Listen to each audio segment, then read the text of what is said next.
Hey guys, this week we are reading chapter 12 of Lila and Hadley, and we are going to hopefully learn a little bit more about Lila and how Hadley are doing, how they are progressing with their learning, and this is kind of a longer chapter, so hopefully we get kind of a little bit more insight, right? Okay, so find a comfy spot and let's get started. Chapter 12. Rise and shine, Beth calls out, pushing open my bedroom door with only a single knock of warning. It's a beautiful Saturday, and it's well past time to get up. Ugh, go away. I yank the covers over my and Lila's heads. She's taken a real liking to sleeping under the blankets with me. I thought it'd be too hot for her since she's got fur and all, but apparently she don't mind too much. And right now she wiggles closer to me, burying her face against my side, like she ain't ready to get up either. Come on, y'all, Beth sighs. It's nearly noon. I've already spent a couple hours working in my garden, and I don't have any clients today, so the three of us are gonna spend some time together. Later. Nope. The covers are peeled back, and it's me, not the dog in the bed, that snarls at my sister. Oh, give me a chance, Hadley. I've got a great idea for what we're going to do this afternoon. It'll be fun. Doubt it, I mumble, keeping my forearms pressed to my face. Lord, and Mama said I was a dramatic teenager. At the mention of Mama, I feel my stomach drop, like a weight pulling me down deeper into the mattress. I roll onto my side, facing away from Beth. Behind her, on the little wooden desk, the stack of Mama's letters gets higher every week. And all unopened, I wrap my arm around Lila, pressing my face into her short fur. Hadley, Beth's voice as soft all of a sudden. I hate it. You know, she really wants to hear from you. If you want to go see her, we could. If I get out of bed, will you drop it? Drop it? Mama, I say, my voice a little bit muffled as I speak against Lila's neck. If I get up, will you stop talking about her? Beth lets out this long, exasperated sigh. The thing is, she was a dramatic teenager. I was real little, sure, but I remember, and I recall that sigh in particular, driving Mama up the wall. I don't bring it though, because Beth says, fine, if you get up, I promise not to talk about Mama anymore. Today, at least. Deal. I give Lila a quick squeeze, followed by a little shake as I push myself up. Come on, if I gotta suffer, so do you. Lila whines. Hey now, Beth says. No one is gonna do any suffering. I told you I have a nice afternoon planned. You know, we've hardly spent any time together since you got here, and the time we have has all been in this house, so I figured we'd go on a little bit of an adventure and get in some leash training with Lila while we're at it. At the sound of her name, Lila rolls over and looks at Beth. Then she looks back at me with an expression that, if you ask me, seems to say, do I have to? I give her a solemn nod. So get dressed, Beth says. I'll put some food in Lila's bowl and grab you a banana to eat before we go. But don't worry, we'll have a bigger meal while we're out. She claps her hands together, all perky and excited, before leaving the room, though she don't shut the bedroom door behind her. I climb off the bed with a groan and walk over to the dresser to get my clothes. I can feel Lila watching me from the bed, so I say, you might as well go eat. I don't think we're gonna get out of this one. She huffs out of breath, but after a second or so, I heard her feet hit the floor and she plods out of the room toward the kitchen. 20 minutes later, I'm standing in the front room with Beth, who's got my cane in one hand and Lila's leash in the other. She hands both of them to me and I frown. You're gonna be with me, right? So I don't think I need this, I say, trying to hand the cane back to her. Beth pushes it back towards me. I will be with you, but you still need to practice. You're gonna have to start working with Lila on leash training by yourself soon, she reminds me. Might as well get the feel of walking her while using a cane now. Whatever. I appreciate your enthusiasm, baby sister, she says. She looks down at Lila, who flops onto her side and closes her eyes as if faking asleep. And yours, Lila. Come on, both of y'all, let's get moving. She picks up a backpack by the door and slings it over her shoulder. I scowl at her calling me baby sister before kneeling down and hooking the leash onto Lila's collar, giving a gentle tug to urge her back to her feet. She stands, but it's clear she ain't really happy about it. Can't say I blame her. The three of us have never gone anywhere together before. Not since bringing Lila home from the rescue. Really, the only person I've been out of the house with much is Miss McGraw, who takes me to see Celia for my lessons. This is going to be weird. I just know it. As soon as we reach the sidewalk, Beth switches into jog trainer mode. She keeps a close eye on Lila and tells me how to correct her, how to keep her from pulling too hard or walking behind, how to get her to heel, all that stuff. She's brought a bag of baby carrots along to help, and to my surprise, Lila actually seems to be picking up on things pretty quickly. It probably shouldn't shock me, though, considering how fast she learned the other things I taught her. Even if she wouldn't do them in front of anyone for a while. Today, I'm the one having the harder time. Turns out, holding a cane in one hand and a dog on the leash in the other hand is kind of tricky, especially when I am still poking myself in the belly with my cane at least once every block or two. How do you end up as good as dog trainer anyway? I asked Beth. As we walk past the dog park, Lila's head turns to watch through the fence as some of the other dogs bark and chase each other around, but she keeps walking like she's supposed to. No growling or whining or trying to run off this time. Good girl, I murmur, before looking over to Beth again. I didn't even know you liked dogs. Just because we didn't have one growing up doesn't mean I didn't like them, she says. I would have loved to have one as a kid, but Daddy was allergic, so... She trailed off for a minute and then clears her throat again. Anyway, well, when I was 19 or so, I volunteered at a dog rescue, not the one Vanessa runs. This was in another town before I moved here. My roommate at the time was volunteering, so I decided I would too, and I really enjoyed it. I found out I was pretty good with dogs, and I thought, why not make it my job? So I found a dog obedience school in the area and convinced one of the trainers there to do an apprenticeship with me. How do you end up at Right Choice Rescue? When she answers, Beth's voice is brighter, happier than she's been since I came here. I realize she's excited I asked, which almost makes me wish I hadn't. But the truth is, I've been wondering this for a while. If I'd had to imagine a future for the big sister who left Mama and me all those years ago, this wouldn't have been it. Though I guess I didn't really have an alternative in mind either.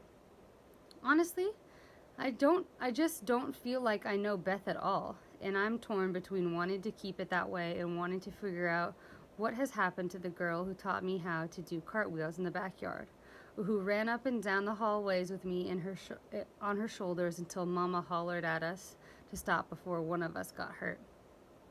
Well, when I moved here, I decided to try and start a business so people could hire me to come and train their dogs or do some obedience work if they were having trouble. I put a bunch of flyers up and made a website and all that, and after a few months, Vanessa gave me a call. She just opened the rescue and had a couple dogs she thought she could find a good home for if they just had a bit more training. So I took the job. Got those dogs in their best behavior, and a month later they were both adopted. So she asked me to stick around. I still work with family dogs too. In fact, that's most of my work, but I think my time with Right Choice is probably what I find most rewarding. I nod. You know, Vanessa is always looking for volunteers. If you ever want to come to work with me sometime. I know you're busy with Lila, but you could visit the rescue like once a week or so, help out for a few hours. I could show you what to do every day, and the dogs always love more company. I don't think so. Beth's excited expression falters, erased by disappointment. I turn my eyes down to Lila so I don't gotta look at her. We only walk for about 20 minutes or so before Beth leads us off the sidewalk and onto a dirt path that snakes its way up a small hill. There's not a lot going on in this town, she tells me, a bit of that cheer returning to her voice. But we do have this very cute little park here with a perfect picnic spot. Watch your step, by the way. The ground's not real even, and don't let Lila sniff like that. She'll trip you up. Give her leash a little tug just to get her attention. There you go. And we're almost there now. I try not to get too frustrated with Beth telling me what to do, but it doesn't go as bad as the night she tried to help me teach Lila to come. Today, Lila seems to be actually listening, and Beth's advice is helpful, not as overwhelming as before. We make it to the top of the hill where there are several picnic tables scattered around. It seems like most of them are already taken, being a Saturday afternoon in July and all. But Beth leads us over to an open one and helps me tether Lila's leash to one of the table legs before taking off her backpack. I figured we could have our lunch here today, she says, unzipping her backpack.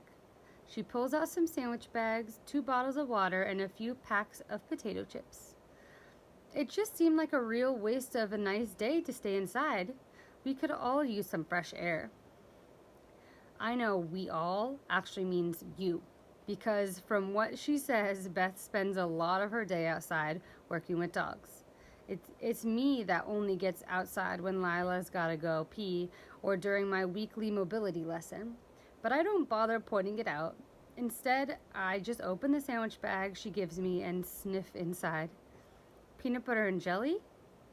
Yep, I remember it was your favorite thing to have for lunch when you were little. I hope you still like it. I just shrug. But truth is, I do. When I see she's cut it diagonally, though, the way Mama always did, a pang of sadness hits me real hard. I force myself to take a big bite and look away so Beth can't see my face. I don't want to miss Mama. I'm still furious with her. I ain't opened any of her letters or answered any of her calls from jail. I won't even forgive her for being a liar. But sometimes these little things like this stupid sandwich will make me think of her. Of the way she'd always pack my lunch for school with a note that said, "I love you, Bean," with a smiley face at the end. I always rolled my eyes at that, but now that I don't have it, it feels wrong.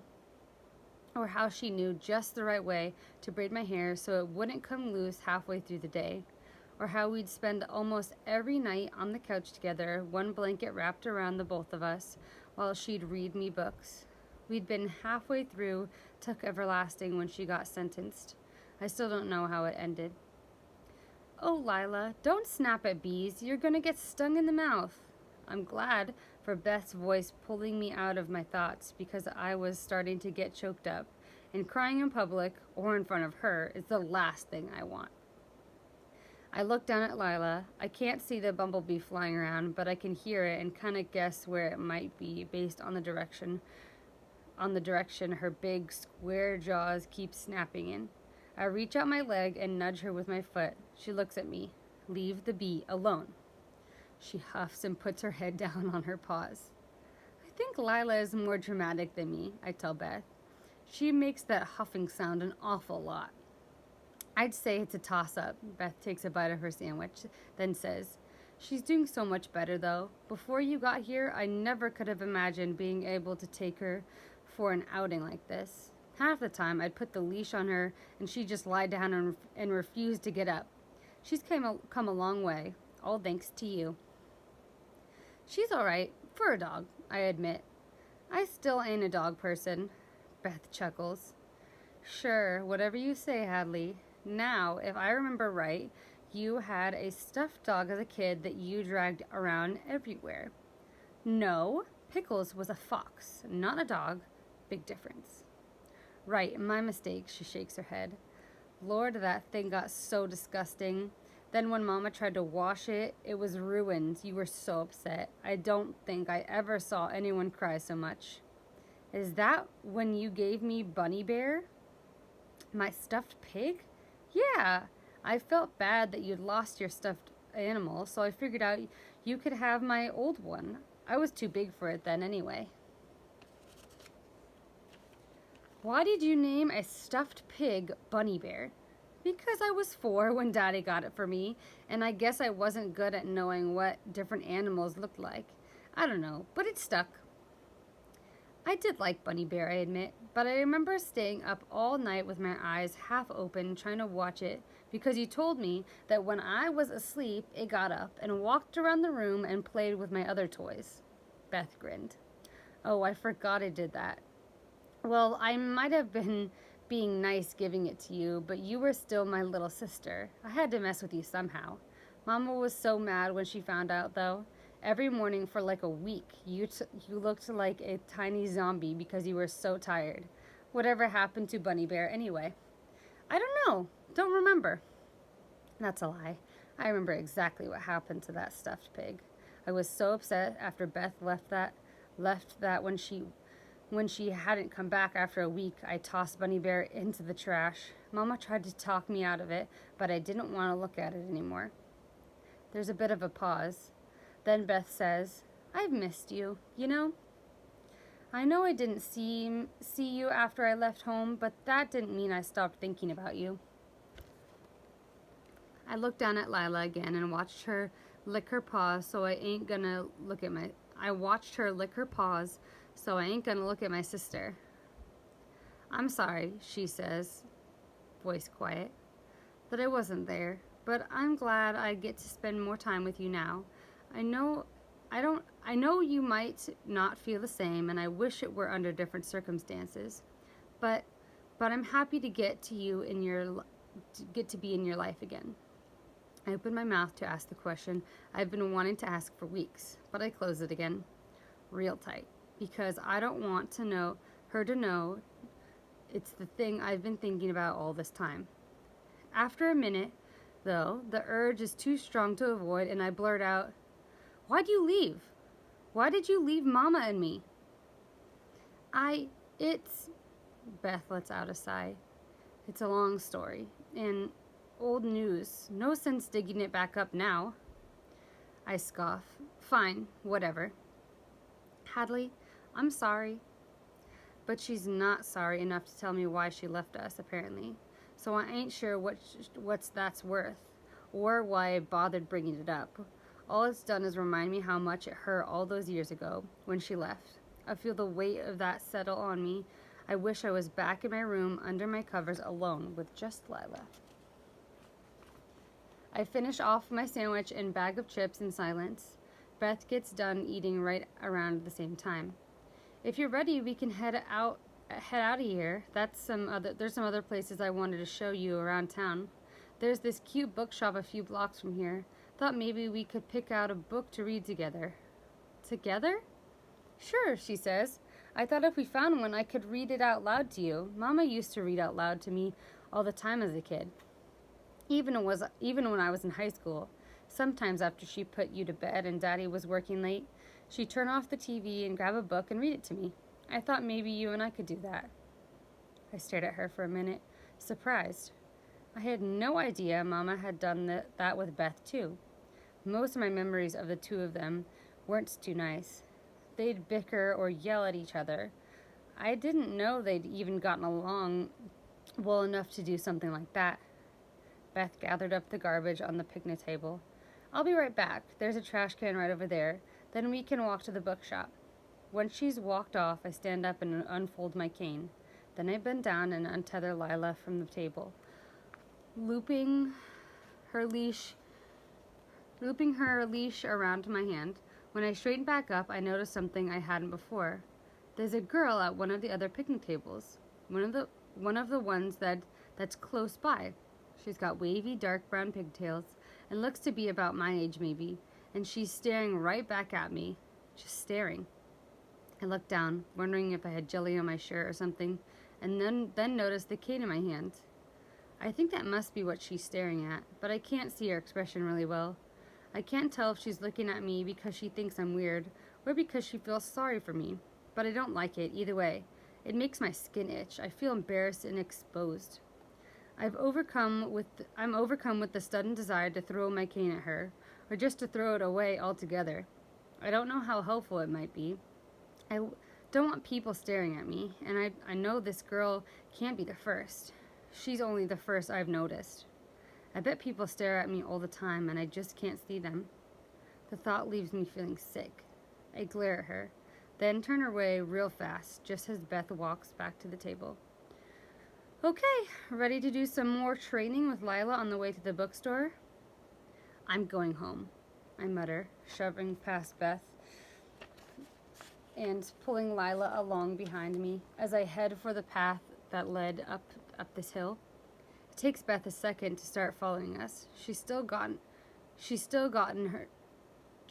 get her backpack, and by the time she catches up, we're already halfway down the hill. Hadley, she asks. Hadley, slow down, you're gonna trip. I'm fine, I snap. Just because I'm blind don't mean you gotta tell me what to do. Don't treat me different just because I can't see. I wasn't. And now Beth sounds irritated too. I'd tell you to slow down either way, and what brought this on? I thought we were going to the bookstore. Why are you storming off like this? I don't want to go to the stupid bookstore.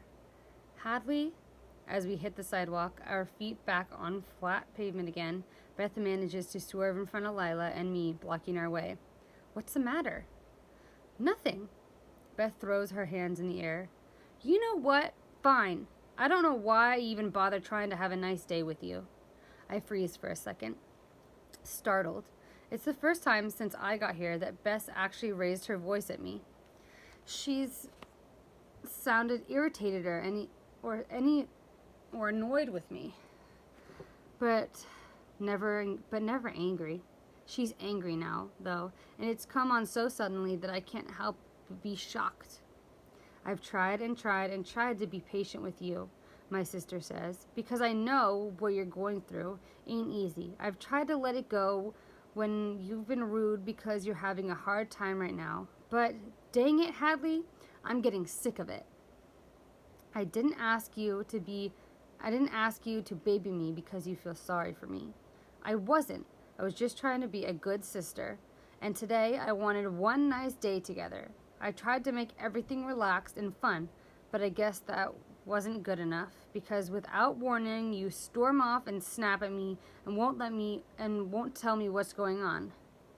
And I didn't ask for a nice day, I yell back at her. I didn't ask you to do any of this. This sucks, all of it. Being blind and Mama being gone and having to live with you. I didn't want any of it. Do you think you're the only one who's having a hard time with all this? Do you think I plan to be a 24-year-old taking care of my little sister?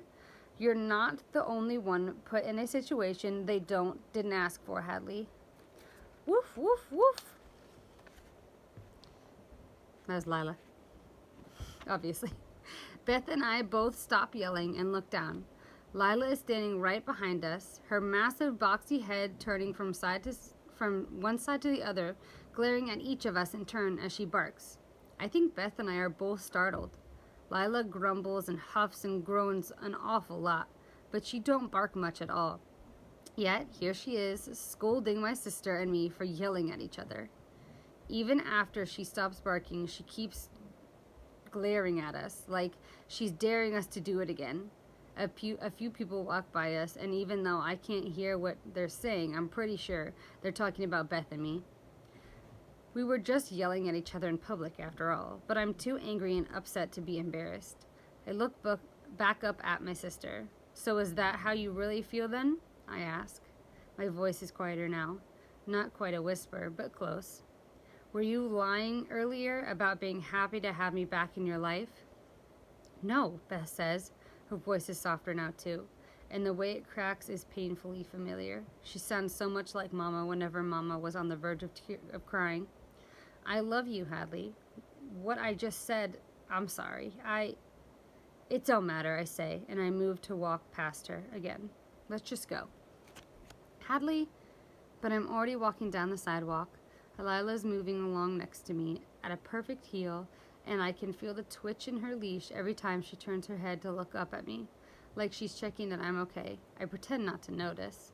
I don't want anyone, not even Lila, feeling sorry for me. A minute later, Beth falls into step beside me. Neither of us say a word to each other the rest of the walk back to her house. And that's the end of chapter 12. That was a long chapter. That was good. We learned some stuff, and we got a good insight to how they both kind of feel. I wonder if maybe in the next chapters we'll figure out why Beth actually left Hadley and her mom.